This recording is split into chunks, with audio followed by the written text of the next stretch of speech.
On the morning of March 15th, 44 BCE, the Ides of March Rome was just waking up. By sunset, its most powerful man, Julius Caesar, would be lying dead on the Senate floor, stabbed 23 times by men he considered friends. You might think you know this story, but let me take you deeper into the shadows, the secrets, and the real reasons behind the most famous assassination in history. First, picture Rome in chaos and glory. Caesar's just been named dictator for life. People cheer, but the Senate, they're terrified.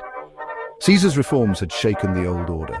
He gave land to the poor, expanded citizenship, and filled the Senate with his guys. That's great for some, but for the traditional elite, it felt like the Republic was dying. Senators started whispering, meeting in secret. Brutus, Cassius, and about 60 others, many of them once close to Caesar, were convinced Rome needed saving, from Caesar himself. They plotted, fearing if they waited, he'd declare himself king and the Republic would be lost forever. Early on the Ides, bad omens were everywhere. Caesar's wife begged him to stay home after dreaming of blood and murder. Even a soothsayer warned, "Beware the Ides of March."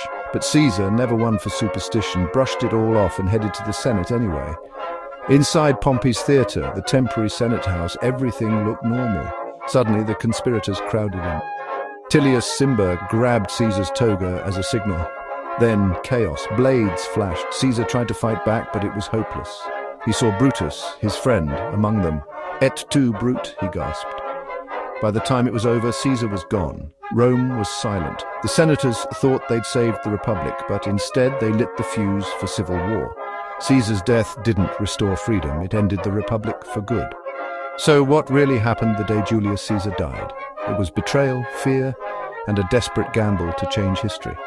But instead of saving Rome, it created an empire. The Ides of March weren't just Caesar's end, they were the birth of something even bigger.